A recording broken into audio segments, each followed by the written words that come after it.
দর্শক আমন্ত্রণ চ্যানেল 24 এর বিনোদনের নিয়মিত আয়োজন এন্টারটেইনমেন্ট 24 এ দেশ বিদেশের বিনোদনের নানা খবর নিয়ে সাজানো প্রতিদিনের মতো আজও আপনাদের সাথে আছি আমি শাহরিন জেবিন।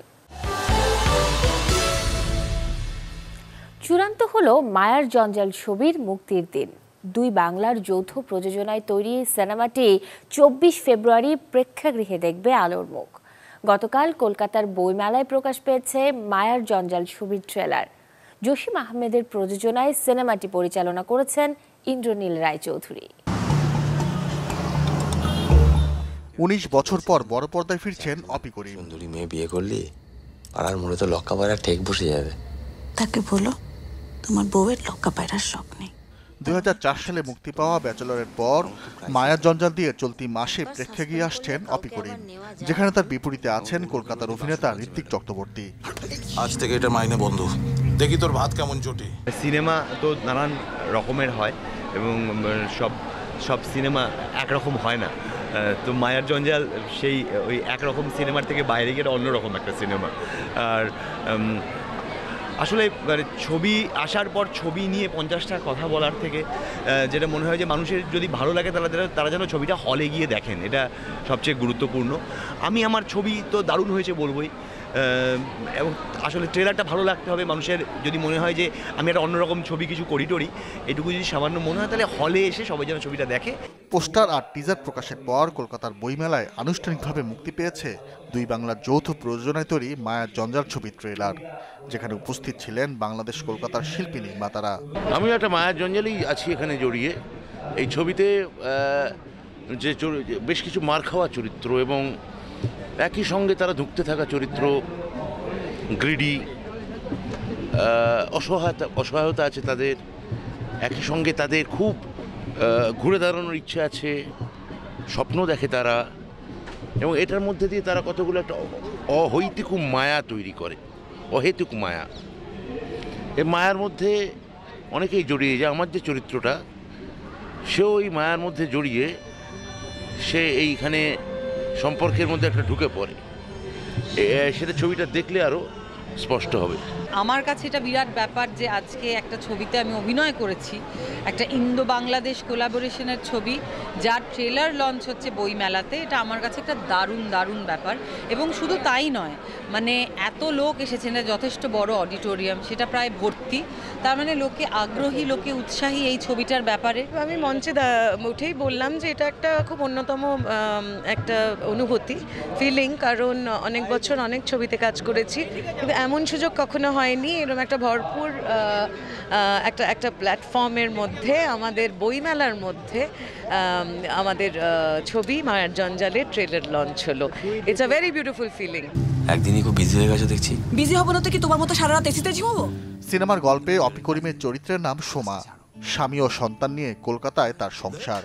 স্বামী বেকার বলে সন্তানকে ইংলিশ মিডিয়ামে পড়াতে একটি বাসায় কেয়ারটেকারে কাজ নেয় সোমা। এসি চালাকর বাংলা পিতা। কথা সাহিত্যিক মানিক বন্দ্যোপাধ্যায়ের দুটি ছোট গল্প অবলম্বনে তৈরি মায়ার জঞ্জাল যৌথভাবে প্রযোজনা করেছে ভিউজ অ্যান্ড ভিশনস ও কলকাতার প্রতিষ্ঠান ক্লিপবুক। সিনেমাটির ইংরেজি নাম ডেভরি অফ ডিজায়ার। ইন্দ্রনীল রায় চৌধুরীর পরিচালনায় মায়ার জঞ্জাল ছবির প্রযোজক জসিম আহমেদ। অনুষ্ঠানেও বলছি যেটা, যে কবি আর আমার অনেক দিনের বন্ধুত্ব। আমরা দুইজনই সিনেমা বানাই এবং দুইজনই লিখি, দুইজনে ডিরেক্ট করি। কিন্তু কবি আর আমার সাথে যে আলোচনাটা শুরুর দিকে ছিল, যে ওর একটা আইডিয়া ছিল যে আমরা এমন কিছু কাজ করতে চাই যেটা বাংলা সিনেমার ব্রেন পারসেপশনটাতে চেঞ্জ করে দিবে। তো মায়ার জঞ্জাল করতে যে হ্যাঁ আমাদের একটু লম্বা সময় লাগছে, কিন্তু আমরা মনে করি যে আমরা ওই কাজটা করতে পারছি। এবং এই জন্যই এই ছবিটা দেখতে হবে, এই কারণে যে ও যে কমিটমেন্ট বা আমরা যে বিশ্বাস নিয়ে কাজটা শুরু করছিলাম, আমরা মনে হয় এটা করতে পারছি। একবার সাসপেন্ড করলে কাউকে আবার নেওয়া যায়। চীনের মর্যাদাকর সাংহাই আন্তর্জাতিক চলচ্চিত্র উৎসবের এশিয়ান নিউ ট্যালেন্ট অ্যাওয়ার্ডের অফিসিয়াল সিলেকশনও হয়েছে মায়ার জঞ্জালের ওয়ার্ল্ড প্রিমিয়ার। এছাড়া মস্কো আন্তর্জাতিক চলচ্চিত্র উৎসব সহ বেশ কটি আসরে সিনেমাটি হয়েছে আমন্ত্রিত ও পুরস্কৃত। আজকে কিন্তু আপনাকে এখানে খেয়ে যেতে হবে গণেশদা। অপি ঋত্বিক ছাড়াও ছবিতে গণেশবাবু চরিত্রে ব্রাত্য বসু, বিউটির ভূমিকা চান্দ্রেয়ী ঘোষ এবং সত্য চরিত্রে আছেন সোহেল মণ্ডল। সিনেমায় আরও আছেন পরাণ বন্দ্যোপাধ্যায়, ওয়াহিদা মল্লিক জলি ও কমলিকা ব্যানার্জি। সবকিছু ঠিক থাকলে 24 ফেব্রুয়ারি মুক্তি পাবে মায়ার জঞ্জাল। নাজমুল আলম রানা, চ্যানেল 24। কখনো নায়ক আবার কখনো খলনায়ক হয়ে পর্দা মাতানো ড্যানি সিডাক এখন পর্দার বাইরে। লাইট ক্যামেরা অ্যাকশন থেকে দূরে গিয়ে কি করছেন, কেমনই বা আছেন তিনি? জীবনের সুবর্ণ সময়টা যে অঙ্গনে কাটিয়েছেন, সেই চলচ্চিত্র নিয়ে আছে কি তার কোনো ভাবনা? চ্যানেল 24-এর এমন সব প্রশ্নের মুখোমুখি হয়েছেন ড্যানি সিডাক। ক্যারিয়ারের শুরুটা লড়াকু ছবিতে। বাস্তবে মার্শাল আর্ট জানতেন বলেই পরিচালক শহীদুল ইসলাম খোকনের সিনেমায় সুযোগ পান ড্যানি সিডাক। ছবিতে নায়ক রুবেলের সাথে অ্যাকশনে ব্যাপক জনপ্রিয়তা পান ড্যানি সিডাক। এরপর মন্দলোকের চরিত্রে টানা করে গেছেন কাজ।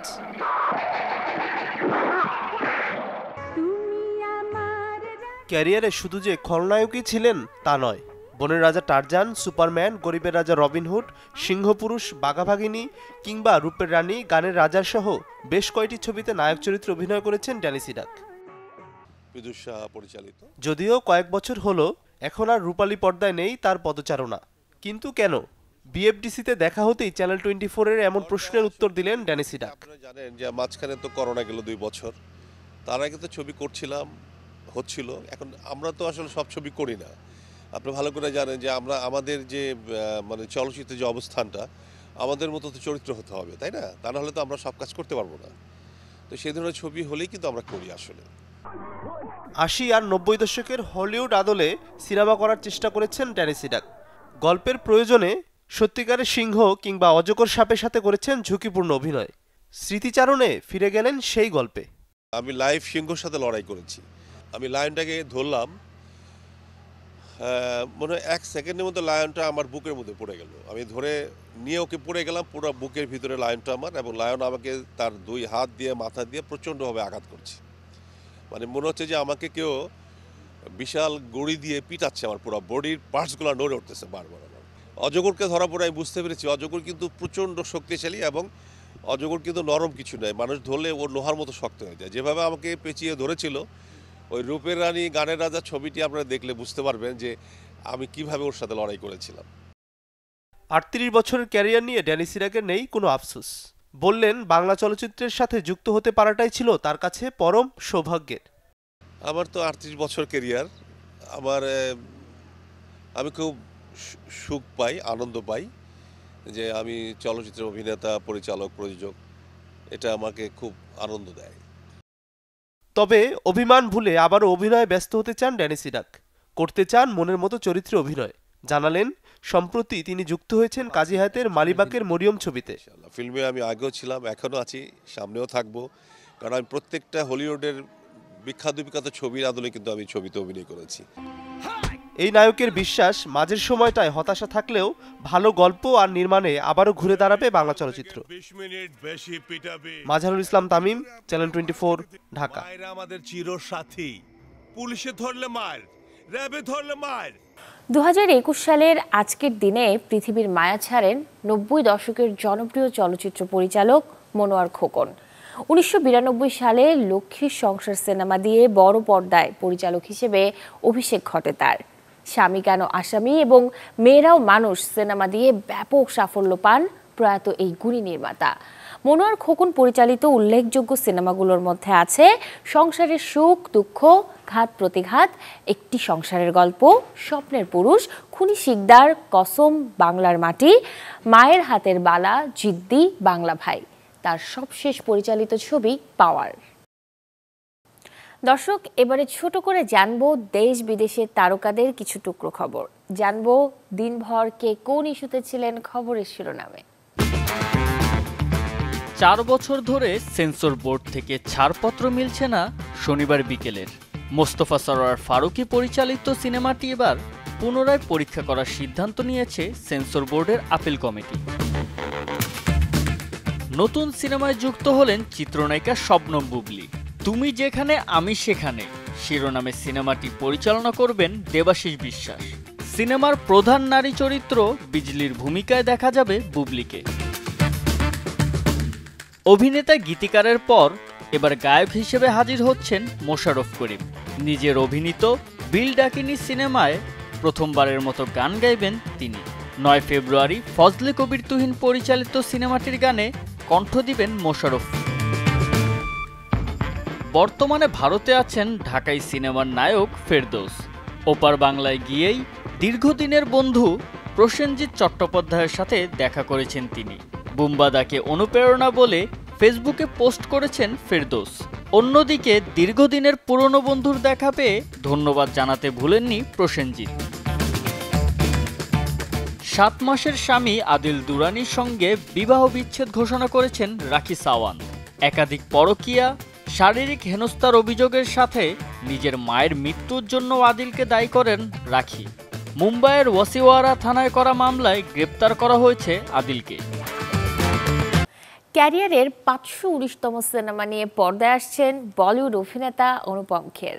শিবশাস্ত্রী বালবোয়া নামের যে ছবিটি পরিচালনা করছেন অজয়ান ভেনুগোপালান। 10 ফেব্রুয়ারি বলিউডে মুক্তি পাবে এই সিনেমাটি।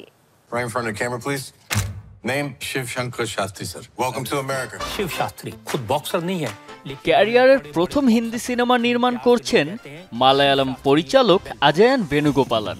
ড্রামা কমেডি ঘরানার ছবির নাম শিবশাস্ত্রী বালবোয়া, যার প্রধান চরিত্রে অভিনয় করেছেন অনুপম খের ও নেহা গুপ্তা। এটি অনুপমের ক্যারিয়ারের 519তম সিনেমা। तुमने अपने बच्चों को रॉकी फिल्म नहीं दिखाई? भाई ये डिफरेंट जनरेशन है, इन्हें रॉकी क्या मालूम? इसे फिलॉसफी। ছবির গল্প এগিয়েছে একজন প্রাক্তন বক্সিং কোচ শিব শাস্ত্রীকে কেন্দ্র করে। পেশাগত জীবনের ইতি টেনে তিনি পাড়ি জমান আমেরিকায় নিজের সন্তানের কাছে, যেখানে তার পরিচয় ঘটে এলসার সাথে। इंडिया जाना 8 साल से 4 दीवारी में बंद हूँ, कोई नहीं सुनता, मेरी मदद करते। मेरा मतलब हाँ। শিব শাস্ত্রী ও এলসার বন্ধুত্ব নিয়ে এগিয়ে যায় সিনেমার বাকি গল্প, যেখানে এলসাকে ভারতে ফিরিয়ে নিয়ে যেতে নানা চেষ্টা করে শিব। এরই মধ্যে ঘটতে থাকে হাস্যকর বিপজ্জনক নানা ঘটনা। पासपोर्ट नहीं, पैसे नहीं, क्या करूं? आधा हिंदुस्तान भरा पड़ा है यहाँ पर, कोई तो होगा जो हमारी मदद करने के लिए तैयार होगा। সিনেমাটিতে আরও অভিনয় করেছেন নার্গিস ফাকরি, জুগল হংসরাজ, শারিব হাশমি, নালনেশ নীলের মতো শিল্পীরা। ইউএফআই মোশন পিকচার্সের ব্যানারে নির্মিত শিবশাস্ত্রী বালবোয়া প্রযোজনা করেছেন কিশোর ব্যারিয়েট। नौकरी से रिटायर हुआ बेटा, जिंदगी से नहीं। 10 ফেব্রুয়ারি প্রেক্ষাগৃহে আলোর মুখ দেখবে শিবশাস্ত্রী বালবোয়া। If we put this out, cops would find her. मेरे को यहाँ से बाहर निकालो शास्त्री जी। जुबैर হোসেন সজল, চ্যানেল 24। इंडिया के प्लेन में बिठा के रहूंगा और मैं ऐसा जरूर करूंगा। শেষ হচ্ছে ম্যাজিক মাইকের 1 দশকের যাত্রা। অভিনেতা চ্যানিং ট্যাটুম পর্দায় হাজির হচ্ছেন ফ্র্যাঞ্চাইজির শেষ কিস্তি ম্যাজিক মাইকস লাস্ট ডান্স নিয়ে, যেটি পরিচালনা করেছেন স্টিভেন সোডারবার্গ। 10 ফেব্রুয়ারি আমেরিকার প্রেক্ষাগৃহে আলোর মুখ দেখবে magic Mike's last dance. What did you want before Miami? নিজের বাস্তব জীবনকে উপজীব্য করে 2012 সালে অভিনেতা চ্যানিং ট্যাটুম নিয়ে আসেন ম্যাজিক মাইক। মাত্র 7 মিলিয়ন বাজেটের সিনেমাটি বক্স অফিসে ঝড় তুলে আয় করে নেয় $167 মিলিয়ন। সফলতার দেখা পায় এর দ্বিতীয় কিস্তি magic Mike double XL. It's not really what I do. দীর্ঘ 1 দশকের অনবদ্য যাত্রার সমাপ্তি ঘটতে চলেছে এবার। অভিনেতা চ্যানিং ট্যাটুম হাজির হচ্ছেন ফ্র্যাঞ্চাইজিটির তৃতীয় ও সর্বশেষ কিস্তি নিয়ে। ছবির নাম ম্যাজিক মাইকস লাস্ট ডান্স। করেছেন সালমা হায়েক, আইয়ুব খান দিন, জ্যামেলিয়া জর্জ, জুলিয়েট মোটামেড, ভিকি পেপারডাইনের মতো শিল্পীরা।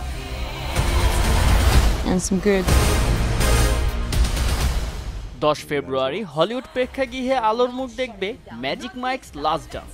You're so good at this. I'm not gonna just let us give up on it.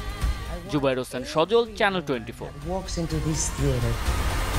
দর্শক, এই ছিল এন্টারটেইনমেন্ট 24 এর আজকের আয়োজনে। বিনোদনের সব খবর জানতে ভিজিট করুন আমাদের ফেসবুক পেজ এবং ইউটিউব চ্যানেলে। আগামীকাল ঠিক একই সময়ে আবারও দেখা হবে। সেই পর্যন্ত সবাই ভালো থাকুন, সুস্থ থাকুন, চ্যানেল 24 এর সাথেই থাকুন।